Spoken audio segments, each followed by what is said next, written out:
एक से बड़ी, एक से बड़ी, एक से बड़ी वे संख्याएं, वे संख्याएं, एक से बड़ी वे संख्याएं, संख्याएं जिनमें एक का एक कौमा स्वयं, एक कौमा स्वयं के अलावा, के अलावा अन्य किसी संख्या का, अन्य किसी संख्या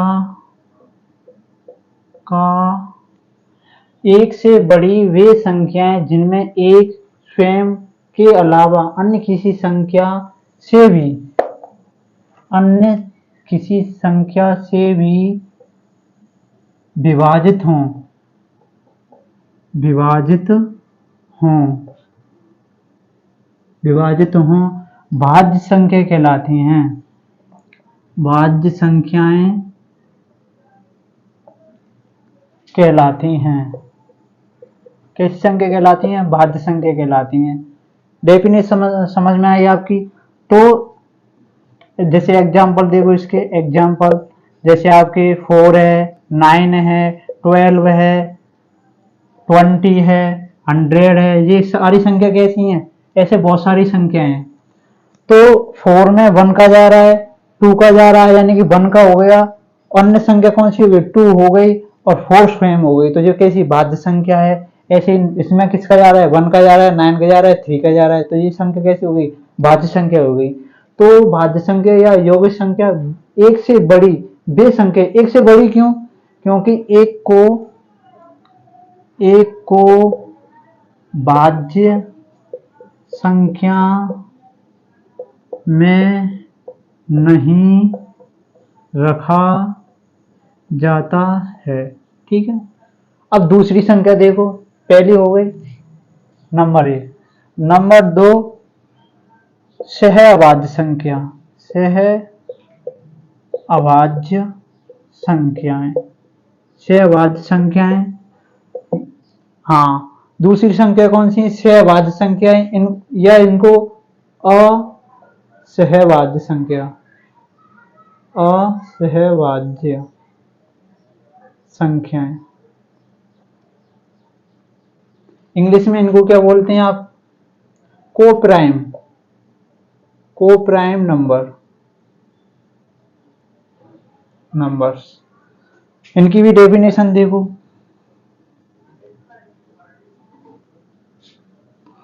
तो सहअभाज्य संख्याएं या असहभाज्य संख्याएं इंग्लिश में कोप्राइम नंबर। आप इंग्लिश में याद रखो तो बेस्ट रहेगा। तो कोप्राइम नंबर्स के लिए सबसे पहले 2 संख्या होनी चाहिए। तो वे यानी कि कोई 2 संख्याएं, क्या है? कोई 2 संख्याएं आपस में सहअभाज्य संख्या या कोप्राइम नंबर कहलाती हैं यदि उनमें एक के अलावा कोई अन्य गुणनखंड विद्यमान न हो। या दूसरे वे में कह सकते हैं आपको कि वे संख्याएं सहअभाज्य संख्या कहलाती हैं यदि उनका HCF 1 हो। कितना? HCF कितना होना चाहिए? Highest common factor equal to 1। जैसे अब इसकी डेफिनेशन बताते हैं आपको। किन्हीं 2 संख्याओं, कैसी? किन्हीं 2 संख्याओं में, किन्हीं 2 संख्याओं में एक के अलावा कोई अन्य गुणनखंड विद्यमान ना हो। किन्हीं 2 संख्याओं में एक के अलावा कोई अन्य गुणनखंड विद्यमान ना हो तो वे संख्याएं सहअभाज्य संख्या कहलाती हैं। सहअभाज्य संख्याएं कहलाती हैं। यानी कि दो संख्या लें, अगर उन दोनों संख्याओं में अगर एक के अलावा कोई अन्य फैक्टर ना हो तो वे सारी संख्या कैसी कहलाएंगी? आपकी सहअभाज्य संख्या यानी को प्राइम नंबर्स कहलाएंगी। अर्थात दैट मीन्स उन दोनों संख्याओं का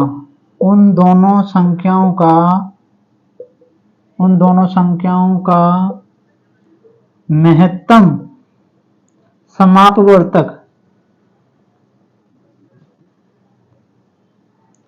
समापवर्तक ब्रैकेट में क्या लिखेंगे? Highest common factor equal to 1, महत्तम समापवर्तक 1 हो। अब इसके एग्जाम्पल बताएंगे आपको। एग्जाम्पल देखो एक बार। एग्जाम्पल जैसे 3 और 5। अब 3 और 5 में जो कॉमन फैक्टर है, 3 और 5 में जो कॉमन फैक्टर है ओनली 1 है, इसके अलावा कोई कॉमन फैक्टर नहीं है। तो जो आपस में 3 और 5 कैसी संख्या कहलाएंगी आपकी? या इनको एक और नाम भी बोल सकते हैं, सापेक्षिक अभाज्य संख्या है। क्या है? सापेक्षिक अभाज्य संख्या। सापेक्षिक अभाज्य संख्या है। 3 और 5 में जो कॉमन फैक्टर है वो 1 है, इसके अलावा कोई संख्या नहीं है कॉमन फैक्टर। ऐसे ही 2, 3 है, 5 और 6 और क्रमागत कैसी दो क्रमागत प्राकृत संख्याएं आपस में कैसी संख्या कहलाएंगी? सहअभाज्य संख्या या सापेक्षिक अभाज्य संख्या कहलाएंगी। जैसे 5 मैंने अभी बोला 5 और 6 क्रमागत हैं, 2 और 3 क्रमागत हैं, ऐसी 11 और 12 क्रमागत हैं। तो ये आपस में कैसी होंगी? सापेक्षिक अभाज्य संख्या होंगी या सहअभाज्य संख्या होंगी या को प्राइम नंबर होंगी। और इनका एचसीएफ कितना है? एचसीएफ 1 है। सारी संख्याओं का एचसीएफ कितना है? 1।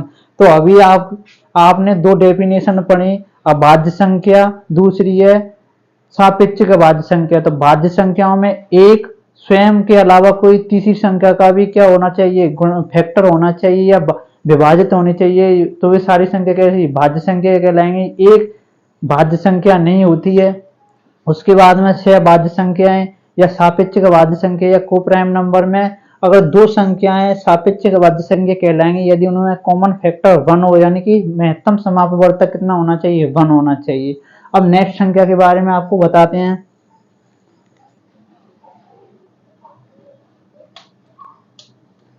हाँ, इतना समझ में आ गया आपके में?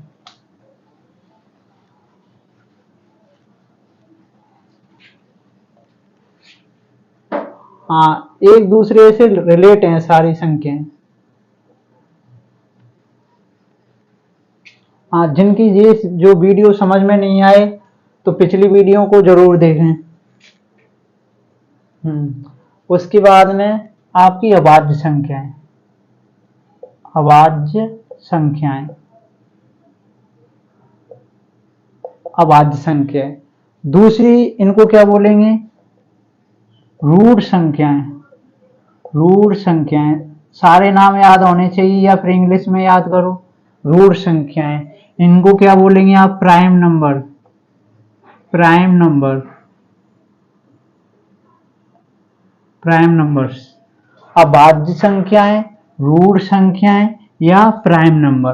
तो सबसे पहले अभाज्य संख्या के जैसे मैं कहूं 2, 3, 5, ये 3 एग्जाम्पल लेके बताता हूं आपको। तो अभाज्य संख्याएं वे संख्याएं होती हैं जिनमें 1 का और किसका? स्वयं का भाग जाए।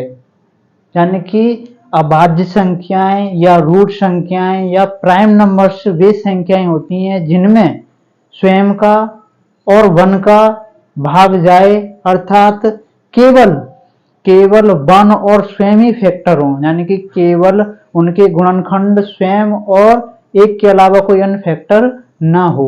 अब इसकी डेफिनेशन लिखते हैं आपकी। वे संख्याएं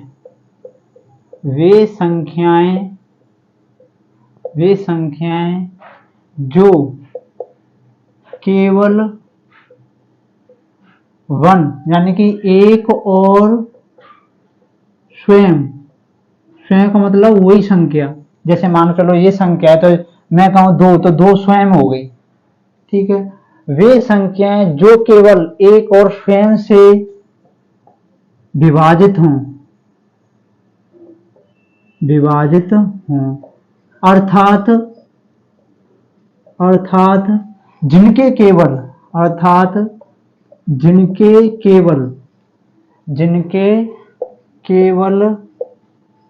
दो गुणनखंड ब्रैकेट में क्या लिखेंगे, वन एवं स्वयं कौन से फैक्टर होने चाहिए, केवल, यहाँ केवल पे स्पेशली ध्यान रखना है, केवल दो गुणनखंड यानी कि स्वयं और वन, केवल दो गुणनखंड विद्यमान हो अबाध्य संख्या कहलाती हैं। कैसी संख्या कहलाती हैं, अबाध्य संख्याएं, अबाध्य संख्याएं कहलाती हैं।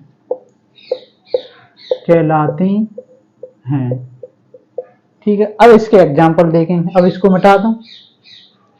अब एग्जाम में कैसे क्वेश्चन बनते हैं जैसे मैं 1 से 100 तक सारी अभाज्य संख्याओं के बारे में इस वीडियो के माध्यम से आपको बताऊंगा। तो सबसे पहले देखो, अब आपने सबसे पहले इसकी डेफिनेशन समझ ली, याद कर ली। अब एग्जाम्पल के माध्यम से समझो। जैसे अब 1 है, 1 को ना तो भाज्य बोला जाता है ना अभाज्य बोला जाता है, तो 1 को इसमें रखेंगे नहीं। ठीक है, तो सबसे पहले जैसे 2, अब 2 में 1 का जा रहा है और 2 का जा रहा है, यानी स्वयं का मतलब है 2 का, उसी संख्या से 2, 3, 5, 7, सॉरी 9 में चला जाएगा तो 9 रहने दो, 11, 13, 17, 23, तो ये 9 होंगे। कितने होंगे, 3, 6, हाँ एक छूट गई इसमें से, 2, 3, 5, 7, 11, 13, 17, यहाँ पर 19 हो रहेगा। कितना आएगा, 19, 23। तो मैं कहूँ 1 से कितने, 1 से 25 तक अभाज्य संख्याएं, 1 से 25 तक अभाज्य संख्या कितनी है कुल, 1 से 25 तक अभाज्य संख्या कितनी है, 9 है, वो सॉरी 9 है, कितनी है, 9। फिर 25 के नेक्स्ट 26 है नहीं, 27 है नहीं, 28 है नहीं, 29 के बाद में 31 के बाद में आपकी आएगी 37, 41, 43, कितने हो गए, 2, 4 और 47 हो जाएगा। कितने हो जाएंगे, अब यहाँ लिखेंगे 25 से 50 तक अभाज्य संख्याएं, 25 से 50 तक अभाज्य संख्या कितनी होती है, 6, कितनी, 6। अब 50 से 75 देखेंगे, कितनी, 50 से 75। अब 50 के बाद में 51 में 3 का जाता है, 17 का जाता है, उसके बाद में 1 का जाता है, 51 का जाता है, तो 51 है नहीं, 52 है नहीं।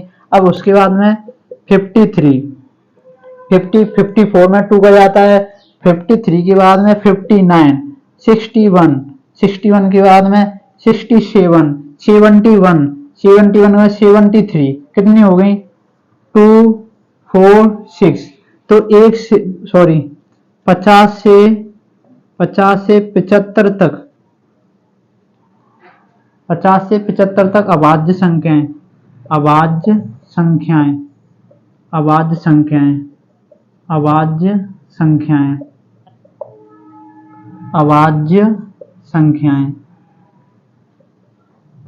बताओ कितनी है, 6।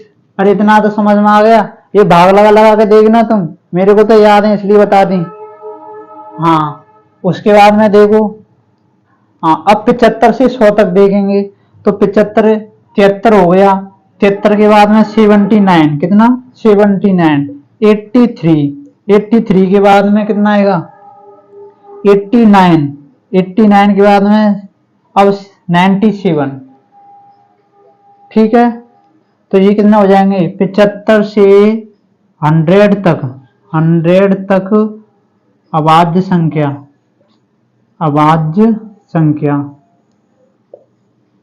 कितनी हो जाएंगी, 4 हो जाएंगी। अब टोटल कर लूं मैं सबकी, 1 से 100 तक कुल अभाज्य संख्या, कुल अभाज्य संख्याएं, कुल अभाज्य संख्याएं कितनी हो जाएंगी बताओ, संख्याएं कितनी हो जाएंगी। अब इनको ऐड कर लो, तो ऐड करने के बाद में कितना आ जाएगा, 25। हाँ, सबसे पहले उसकी डेफिनेशन दोबारा से देखो। अभाज्य संख्याएं या रूट संख्याएं, इंग्लिश में प्राइम नंबर्स, वे संख्याएं जो केवल एक और स्वयं से विभाजित हों, अर्थात जिनके केवल दो गुणनखंड एक एवं स्वयं विद्यमान हो, अभाज्य संख्या कहलाती हैं। फिर आपने देखा 1 से 25 तक कितनी अभाज्य संख्याएं, 9। फिर 25 से 50 तक कितनी है अभाज्य संख्याएं, 6। फिर 50 से 75 6, और 75 से 100 तक कितनी आई, 4। तो टोटल किया यानी 1 से और आपकी 100 तक कितनी है, यानी कि 25 है, 25 है। यहाँ नोट में लिख देंगे, नोट में लिख देंगे, नोट में क्या लिखेंगे, एक ना तो अभाज्य है, एक ना तो अभाज्य है और ना ही भाज्य, और ना ही भाज्य संख्या है, भाज्य संख्या है। ठीक है, इतना समझ में आ गया। आप इसका स्क्रीनशॉट भी ले सकते हैं, तो मिटा दूं आप, ठीक है।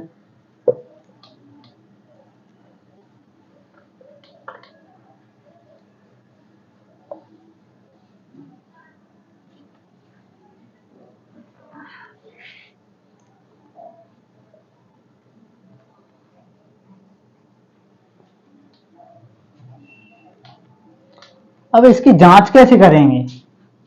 अब जैसे मैंने 100 तक आपको बता दी कि जी इसमें भाग लगा लगा के, जैसे इसमें 1 का जा रहा है, इसमें 2 का जा रहा है, इसमें 3 का भी जा रहा है, तो 100 तक तो आप याद कर लेंगे। अगर बड़ी संख्या आ जाए तो फिर आप अभाज्य संख्या ये है या नहीं है, उसकी जांच कैसे करेंगे, तो इसके बारे में आपको बताते हैं। इसका टेस्ट कैसे करेंगे, टेस्ट, जांच, जांच किसकी, यहां लिख देता हूं मैं, अभाज्य संख्याओं की जांच, अभाज्य संख्याओं की, अभाज्य संख्याओं की जांच, अभाज्य संख्याओं की क्या है, जांच।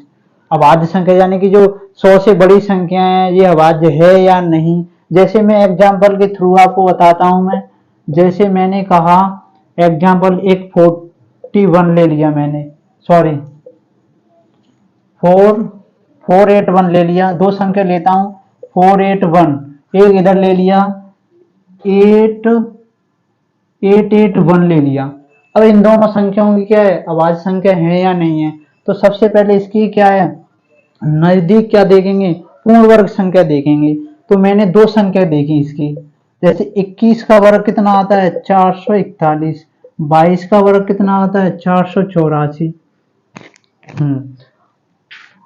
इसके नजदीक मैंने देखा 29 का वर्ग कितना आता है, 841, और 30 का वर्ग कितना आता है, 900। हाँ, ये वर्ग याद करने पड़ेंगे जब भी जांच कर सकते हो आप। तो सबसे पहले ये 481 किसके नजदीक है, 22 के। ऐसे 881 किसके नजदीक है, हाँ नजदीक किसके है, 900 के। तो हम क्या है, 900 किसका वर्ग है, 30 का। ऐसे यहाँ पर 484 किसका वर्ग है, 22 का। तो इसमें तो देंगे 22 से छोटी, 22 से छोटी, छोटी अभाज्य संख्याएं, अभाज्य संख्याएं, 22 से छोटी अभाज्य संख्याएं, 22 से छोटी अभाज्य संख्याएं। इसमें क्या देंगे, 30 से छोटी, 30 से छोटी अभाज्य संख्याएं, 30 से छोटी अभाज्य संख्याएं। अब मैं क्या करूंगा, इसमें से मैं आपको ये वाली संख्या बता दूंगा, आप इसमें भाग लगा लगा के देखेंगे। तो 22 से छोटी कौन कौन सी अभाज्य संख्या होती हैं, अभी तो बताया, 2, 3, 5, 7, 11, 13, 17, 19, ये संख्या है, ये अभाज्य संख्या है। उसके बाद में 30 से छोटी कितनी है, 2, 3, 5, 7, 11, 13, 17, 19, 19 बाद में 23, 29, यही सारी संख्या है ना। तो मैं आपको ये वाली सारी संख्याओं का इसमें भाग लगा के देखता हूँ। आप इस वाली संख्या को चेक करना, होमवर्क है तुम्हारा। तो 481 को लो, अब इसमें 2 का भाग जा रहा है, तो 2 की विभाजकता कैसे करते हैं। अगर लास्ट में अगर 0 से लेके सम संख्या हो, कैसी संख्या, लास्ट वाला जो इकाई अंक है वो सम संख्या हो, तो उसमें 2 का भाग जाएगा। यहाँ तो कैसा अंक है, विषम है, तो 2 का भाग नहीं जाएगा। 3 का भाग कैसे देते हैं हम। अगर तीनों संख्या जो 3 अंक हैं, अंकों का योग करने पर जो दी प्राप्त संख्या है, अगर वो 3 से डिवाइड है तो सारी संख्या भी 3 से डिवाइड हो जाएगी। जैसे यहाँ 4 है, 4 8 12 1 13, 13 में 3 का भाग जाता है, नहीं जाता, तो 481 में भी नहीं जाएगा। 5 का डिवाइड कैसे करेंगे। 5 का डिवाइड अगर 0 पीछे है, यानी इकाई अंक 0 है या 5 है, तो उसमें 5 का भाग जाएगा, अन्यथा नहीं जाएगा। यहाँ कितना है, 1 है, तो ये भी हट गई। अब 7 का चेक कर लो भाई, तो यहाँ पर कितना, सांचिका 42, कितना बचा 6, 61 बन गया, और 9 7 63 होता है, 61 में जाता नहीं है, तो 7 से भी नहीं डिवाइड है। फिर 11 से देख लो, 11 का डिवाइड कैसे, जैसे एकांतर क्रम में अगर यहाँ पर 4 है और यहाँ 1 है तो 5, और तो इसका एकांतर क्रम बन नहीं रहा है, और एकांतर क्रमों का जो अंतर है अगर वो 0 आ जाए तो 11 का भाग जाएगा। अगर ऐसा याद नहीं है तो 11 का सीधा भाग लगा के देख लो, 11 चौका 44, 4 बचा 4 और 1 41 हो गया, 41 में जाता नहीं है तो इसमें भी नहीं है। ऐसे 13 का भी लगा के देख लो, 13 का भी नहीं जा रहा है, क्योंकि 13 थी 39 हो गया। उसके बाद में आपके 9 बचे, हाँ 13 थी 39, अब कितने बचे 9, और 9 में और 1 91 हो गया। 91 में 13 का भाग जाता है भाई, कितना, तो इसमें 13 का भाग जा रहा है, 13 का भाग जा रहा है, इसलिए कैसी संख्या नहीं है ये आवाज, इसलिए चूंकि यहां लिख देता हूं, चूंकि 481 में 13 का भाग जा रहा है, इसलिए पहले चूंकि लगाएंगे फिर इसलिए लगाएंगे, इसलिए 481 एक अभाज्य संख्या नहीं है, अभाज्य संख्या नहीं है। ठीक है, इतना समझ में आ गया। आप इसको चेक करके बताएंगे। ठीक है, इतना समझ में आ गया। क्यों नहीं है, ये जो सारी संख्या प्राप्त हुई थी 22 से छोटी थी, उनमें से एक 13 है, अगर 13 का भी नहीं जाता, 17 का भी नहीं जाता, 19 का भी नहीं जाता, तो ये अभाज्य संख्या बन जाती। क्या है ये, अभाज्य संख्या बन जाती। हाँ, इसको मिटा दूं। हाँ, स्क्रीनशॉट लेना चाह रहे तो ले लो।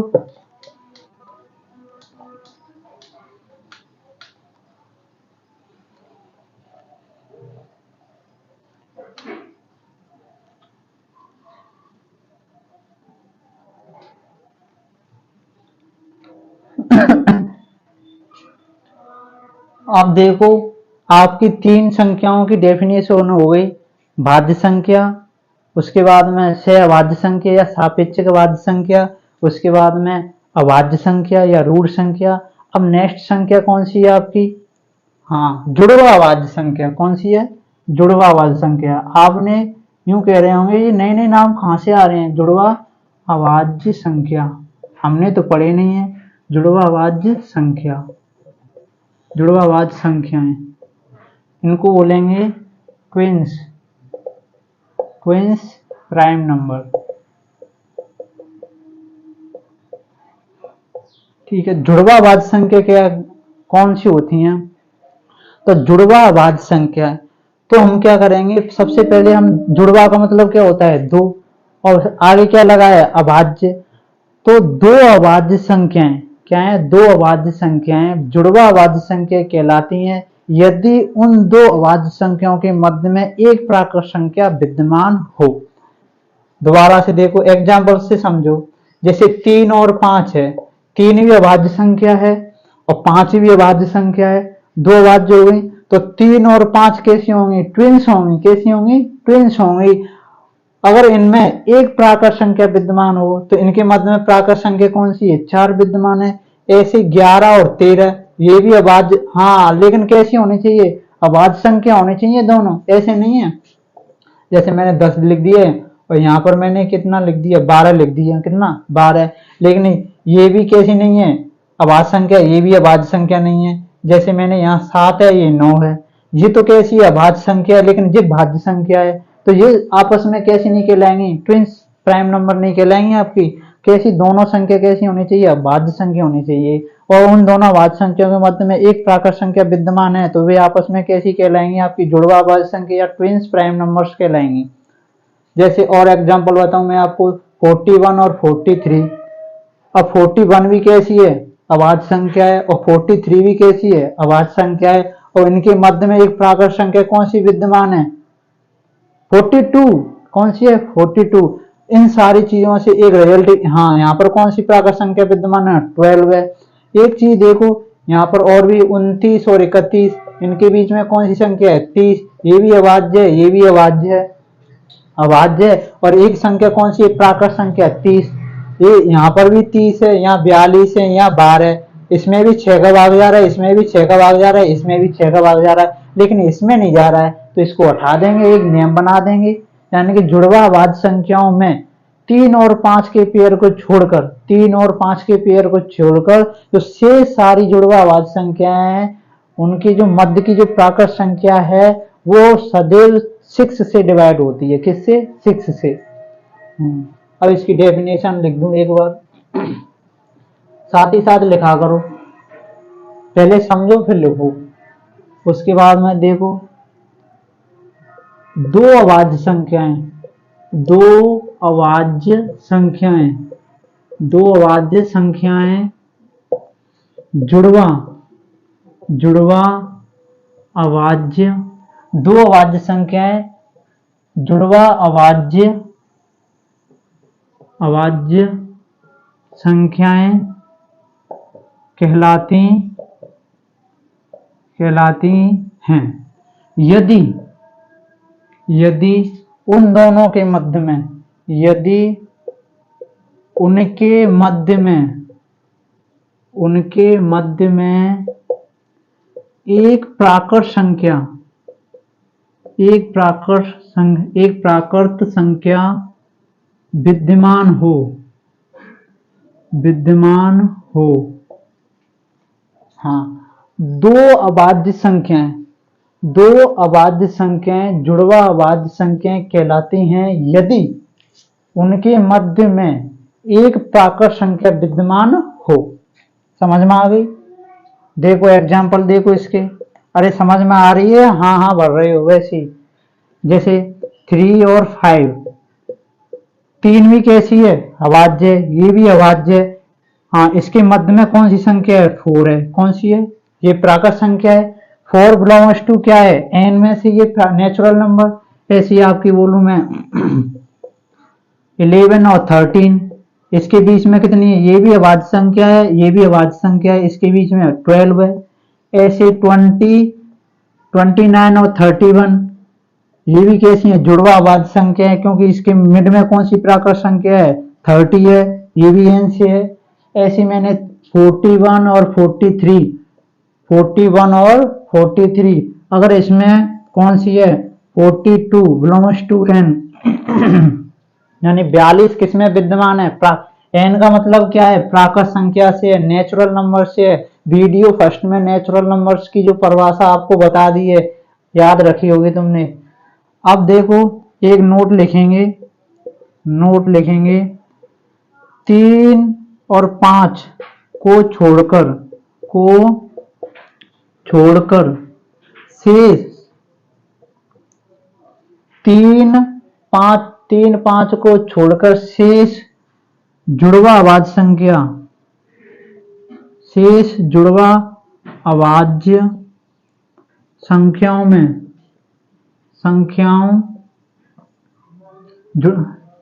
3, 5 को छोड़कर शेष जुड़वा अभाज्य संख्याओं के मध्य विद्यमान संख्या, विद्यमान संख्या के मध्य विद्यमान, के मध्य विद्यमान प्राकृत संख्या, प्राकृत संख्या,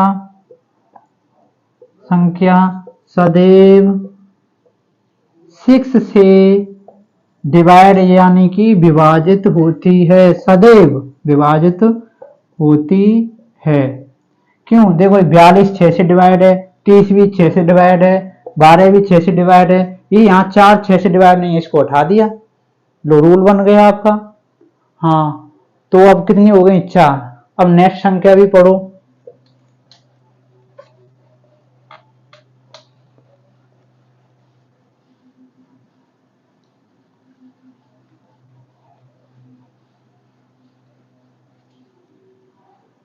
नेक्स्ट संख्या पढ़ो आप। हाँ, ये भी संख्या आपने नहीं सुनी होगी, चक्रीय संख्या। चक्रीय संख्या, साइक्लिक नंबर, साइक्लिक नंबर। कौन सी? चक्रीय संख्या। चक्रीय संख्या से सीधा स्पष्ट है, चक्र चलता रहेगा उसमें। क्या है? चक्र से चलता रहेगा। तो जैसे मैंने कहा 14 28 57, ये आपके 6 डिजिट हैं। कितनी है? 6 डिजिट हैं। इन 6 डिजिटों में से कौन सा भी डिजिट ले लो, डिजिट का मतलब अंक, ये जो 6 अंक हैं उसमें से कौन सा भी डिजिट ले लो और उस डिजिट से इस संख्या को डिवाइड करो, सॉरी मल्टीप्लाई करो। क्या करो? मल्टीप्लाई करो। तो जो गुणनफल प्राप्त होगा, क्या है? जो गुणनफल प्राप्त होगा वो इन्हीं अंकों में से होगा। क्या है? इन्हीं अंकों में से होगा और इसी क्रम में होगा। क्या है? इसी क्रम में होगा। तो ऐसी संख्या क्या कहलाएंगी? आपकी चक्रीय संख्या कहलाएंगी। जैसे मैंने इसमें से एक डिजिट ले लिया 14 28 57, इसमें से मैंने कोई जो 6 डिजिट हैं उनमें से मैंने एक डिजिट ले लिया 1। अब 1 का इसमें मल्टीप्लाई किया तो कितना आएगा? 14 28 57, ये 6 डिजिटों में से तो ये गुणनफल प्राप्त हुआ है। चलो दूसरा ले लें, 14 28 57 में मैंने इसमें डिजिट ले लिया 2, 2 ले लिया यहाँ पर। अब 2 का क्या करूं? मल्टीप्लाई करूं तो यहाँ 7 दूनी 14, हाँ 10 1 11, फिर 16 1 17, हाँ 4 1 5, हाँ 14 दूनी 28, है ना। अब देखो इसी, अब देखो 2 इसमें है, इसमें है, इसमें भी है 8, इसमें भी है 5, इसमें 5, इसमें 7, इसमें 7, इसमें और 14 इसमें 14 इसमें। और क्रम भी देखो 28 57 28 57 फिर 14, यानी उसी क्रम में है। क्या है? उसी क्रम में।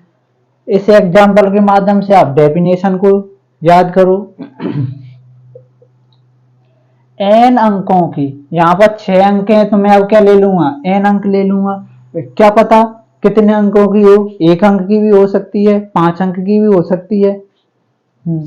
n अंकों की संख्या, n अंकों की, n अंकों की संख्या, n अंकों की संख्या को 1 से n तक के किसी n अंकों की संख्या को 1 से n तक के किसी अंक से गुणा करने पर प्राप्त गुणनफल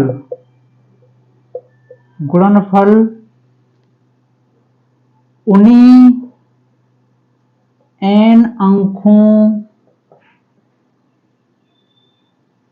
प्राप्त गुणनफल उन्हीं n अंकों में से हो और उसी क्रम में, तो n अंक की संख्या चक्रीय संख्या कहलाती है, साइक्लिक नंबर कहलाती है। चक्रीय संख्या कौन सी? चक्रीय संख्या कहलाती है, चक्रीय संख्या कहलाती है। हाँ, n अंक की संख्या को, जैसे यहाँ 6 अंक की है तो यहाँ n अंक की है, 1 से n यानी कि 1 से 6 तक के किसी अंक, यानी कि 1 से करें या 2 से करें, के किसी अंक से गुणा करने पर ये गुणनफल प्राप्त हुआ। पर प्राप्त गुणनफल उन्हीं n अंकों में से हो, यानी कि इन n अंकों में से ही हो और उसी क्रम में हो। तो n अंक की संख्या चक्रीय संख्या कहलाती है। कौन सी? चक्रीय संख्या कहलाती है। एग्जाम्पल मैंने आपको बता दिया, ये एग्जाम्पल देख लेना। 14, 28, 57। अब इसमें कितने अंक है? 6। 6 कौन कौन से अंक हैं? आपके 6 अंक हैं। 6 अंक कौन कौन से? 1 है, 2 है, 4 है, 5 है, 7 है, 8 है। अगर इस संख्या को मैं 1, 4, 2, 8, 5, 7, अब इन n अंक कौन सी हैं? 6। 6 अंक में से मैंने 1 से गुणा किया तो कितना? 14, 28, 57। यही अंक तो ये आ गए हैं और इसी क्रम में आ गए। ऐसी 14, 28, 57 इंटू 2। अब इसका मल्टीप्लाई किया तो 28, 57, 14 ये आया। तो देखो ये अंक आ गए, इसी में से ये अंक आ रहे हैं और इसी क्रम में आ रहे हैं। देखो 28, 28, 57, 14, 28, 57, 14। ऐसी मैंने 14, 28, 57 को मैंने 4 से डिवाइड की, वो मल्टीप्लाई किया। 7 चौका 28, 20 2 22, 32 2 34, 8 3 11, 11 16 1 17, 4 1 5। देखो इसी क्रम में आ रहा है 57, फिर 14, फिर 28 और यही अंक हैं। तो ऐसी संख्या कैसी? चक्रीय संख्या कहलाएंगे, साइक्लिक नंबर। तो अभाज्य संख्या, अभाज्य संख्या, सापेक्षिक अभाज्य संख्या। उसके बाद में आपको उसकी जांच बताई। जांच बताने के बाद में जुड़वा अभाज्य संख्या, जुड़वा अभाज्य संख्या के बारे में, फिर उसके बाद में चक्रीय संख्या, साइक्लिक नंबर। अब लास्ट बची है आपकी कौन सी है? पूर्णकालिक संख्या। कौन सी है? पूर्णकालिक संख्या। जिसको स्क्रीनशॉट लेना चाह रहे हैं वो ले सकते हैं आप, ठीक है? नहीं मैं मिटाता हूं। हाँ ले लिया, ठीक है।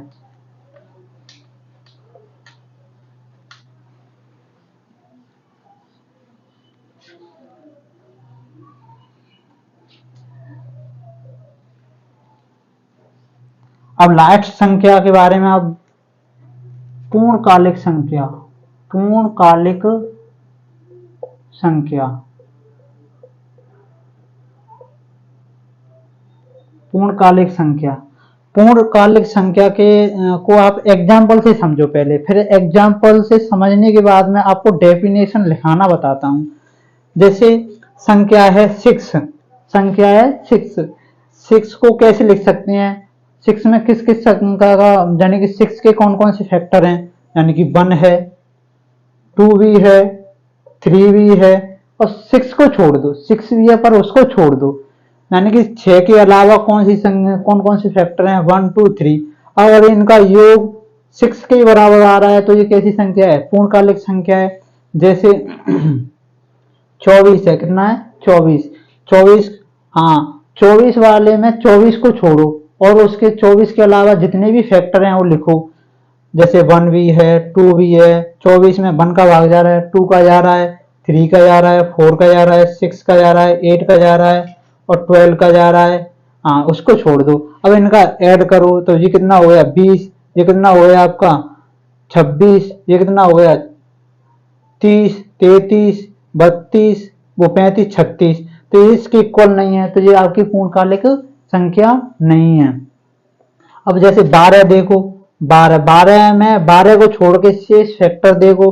1 है, 2 है, 3 है, उसके बाद में 4 है, हाँ ये 4 है। उसके बाद में और संख्या है 6 है, सॉरी कितनी है? 6 है।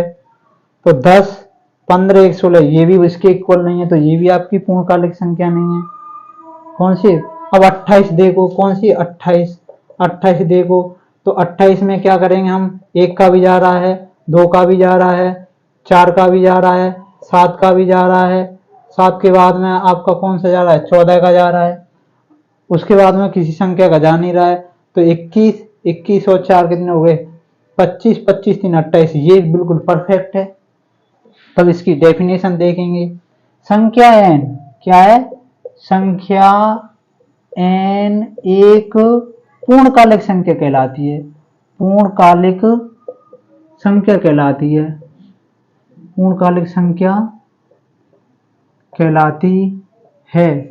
यदि कोई संख्या n है, अब पता नहीं है n कौन सी संख्या है। n हमारी 28 भी हो सकती है, 6 भी हो सकती है, 24 भी हो सकती है, 12 भी हो सकती है। तो संख्या n एक पूर्णकालिक संख्या कहलाती है यदि n के अलावा n के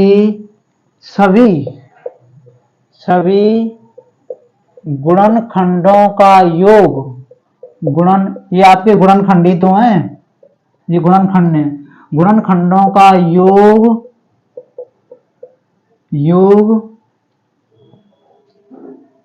n के बराबर हो। संख्या n एक पूर्णकालिक संख्या कहलाती है यदि n के अलावा n के सभी गुणनखंडों का योग संख्या n के बराबर हो।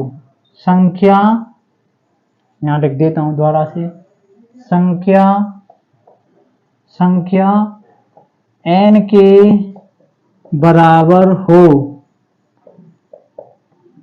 हो। इतना समझ में आ गया। ये 4 एग्जाम्पल भी लिख देना। हाँ, ये कैसी है आपकी, जैसे पूर्णकालिक संख्या एग्जाम्पल देखेंगे 6 = 1 + 2 + 3, 28 बराबर 1 + 2 + 4 + 7 + 14। उसके बाद में 24 है, 24 में 1 + 2 + 3 + 4 + 6 + 8 + 12 हाँ इतना आ गया ना, ये इसके इक्वल नहीं है। ऐसे 12 1 + 2 + 3 + 4 + 6 ये इसके इक्वल नहीं है, तो ये आपकी पूर्णकालिक संख्या नहीं है, ये भी पूर्णकालिक संख्या नहीं है, ये पूर्णकालिक है, ये भी पूर्णकालिक है। इतना समझ में आ गया। तो जो 5-6 वीडियो हैं, जितनी भी हैं 6 या 7 वीडियो हैं, उसके बारे में संख्या पद्धति के बारे में जितनी, जैसे आपको सबसे पहले हमने आपको प्राकृत संख्या के बारे में सारी चीज बताई। प्राकृत संख्या, पूर्ण संख्या, पूर्णांक संख्या, समपूर्णांक संख्या, सम संख्या, उसके बाद में आपकी परिमेय संख्या, अपरमेय संख्या के बारे में बताने, फिर परमेय और अपरमेय को जोड़ के रियल नंबर बताए, यानी वास्तविक संख्या के काल्पनिक संख्या के बाद में समिश्र संख्या। फिर आज की वीडियो के माध्यम से हमने आपको बताया भाज्य संख्या यानी कि यौगिक संख्या, उसके बाद में सापेक्षिक भाज्य या सहभाज्य संख्या। फिर नेक्स्ट आपको बताया आपकी अभाज्य संख्या या रूढ़ संख्या। उसके बाद में आपको उसकी जांच बताई गई, अभाज्य संख्या कैसे करेंगे। उसके बाद में आपको जुड़वा अभाज्य संख्याओं के बाद में आपको पूर्णकालिक संख्या बताई और चक्रीय संख्या बताई।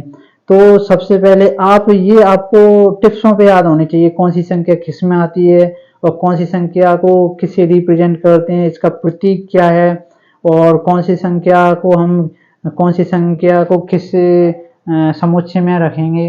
तो इस वीडियो के माध्यम से आपको इतना ही बताते हैं। अब हम जो नेक्स्ट वीडियो बनाएंगे, अब लगातार जो एक्सरसाइज के हिसाब से बताते जाएंगे, या 11th का टॉपिक है या 12th का टॉपिक है, उसके माध्यम को आपको टॉपिक वाइज टॉपिक पढ़ाते जाएंगे आपको।